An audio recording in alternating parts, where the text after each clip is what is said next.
Harry's Wife, part 102.24. Everything is about me.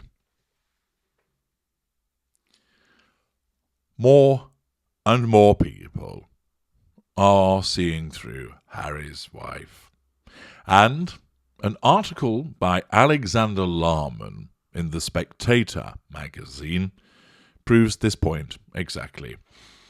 With the headline, Harry's Wife makes it all about herself again. After a pause to mark the Queen's death, the Duchess of Sussex's show goes on. Or rather, the Duchess of Sussex show goes on. It's more accurate. Since the Queen's death last month, the Duchess of Sussex has found it hard to maintain her usual vice-like grip on the world media's attention. Indeed, the demise of Queen Elizabeth II caused substantial wounding to Harry's wife as attention was elsewhere. Rumours have swirled that relations between her and Prince Harry and the now Prince and Princess of Wales are yet to improve, indeed, despite the surface show of amiability that was demonstrated over the mourning period. There has been the sense that Harry's wife has been relegated to second fiddle, a state of affairs that this particular prima donna is reluctant to accept. Well, as I have explained elsewhere, she's not just second fiddle, she's been thrown out the back with lead electric triangle. This week has spelt a comeback of sorts, and that is entirely necessary for her to continue to try to assert control over the world via the PR puff pieces. Photographs have been released of the Duke and Duchess, taken by Misan Harriman, when the Duke made his indifferently received speech at the One Young World Conference in Manchester. I think they mean when the Duchess made her indifferently received speech. Harry has been allowed to grin, which makes a change. Harry's wife remains her usual enigmatic self, despite her bold scarlet ensemble. Yesterday, a more high-profile return arrived in the form of the fourth instalment of the Duchess's Archetypes podcast.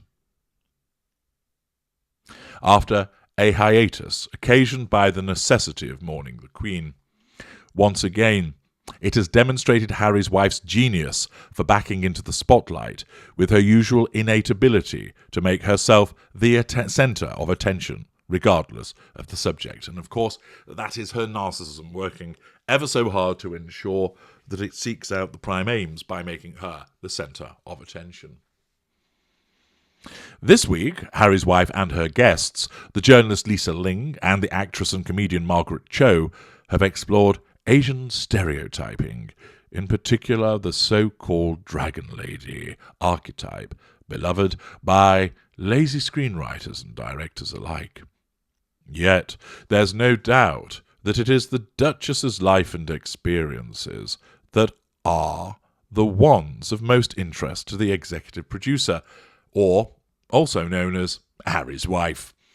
From the folksy introduction, "My weekends were spent in Little Tokyo or having iced teas, my mum and I would often go to the Korean spa together," to a stern denunciation of the evil, exotic force that the Dragon Lady represents, it is clear that Harry's wife's intention in this episode is to denounce the evils of racism and lazy xenophobia, facade management, which is commendable.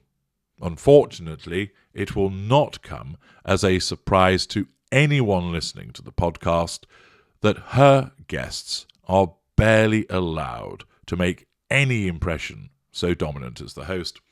This is part of her lack of emotional empathy and her grandiosity, that she has to dominate conversations, that everybody has to listen to her, that it's all about her experiences. A competent, nay, an excellent interviewer says very little.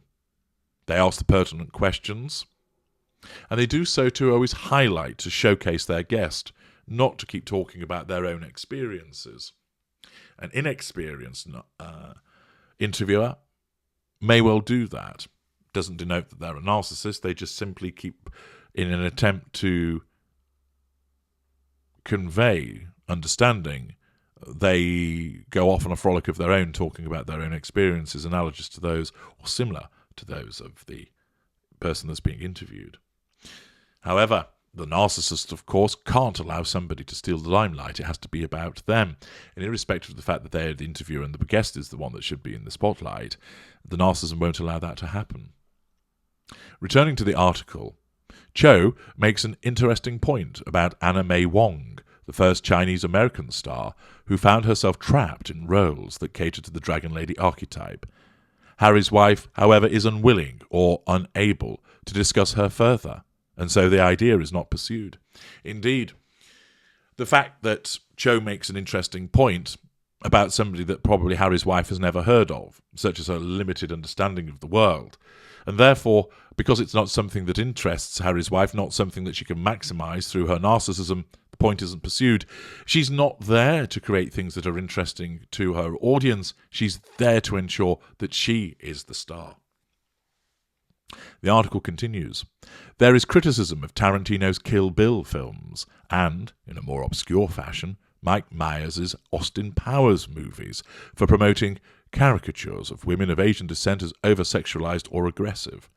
One could argue that the former presents American women as coolly homicidal, and the latter shows British men to be sex pests with bad teeth. But there we go. Of course, she completely overlooks those points because she is so narrow in her focus. Ling discusses racism in the broadcast media, but before long, Harry's wife has turned the conversation round to her own experiences growing up with Korean American culture. At the end, there is a cutesy bit with Ling's 9-year-old daughter Lisa. The sentimentality sits uneasily with the earlier citation of Full Metal Jacket's famous line, as delivered by a Vietnamese sex worker, that "me so horny, me love you long time," and, at the end, there is an off-the-peg sermon in which the Duchess exhorts her listeners to define themselves as they see fit, with "your full, complete, whole-layered, sometimes weird, sometimes awesome, but always best and true self. You're so much greater than any archetype." Fridge magnet platitude, as always. Podcast ends, job done. It is easy to sneer at Harry's Wife's Archetypes podcast series, but that does not mean that we should refrain from doing so. Tonally, its mixture of sentiment, anger, and condescension is strange, but perhaps it reflects its presenter in that curious combination. No doubt, we can expect many other headline-grabbing shows over the coming weeks. But an unanticipated detail is a credit for a fact-checker.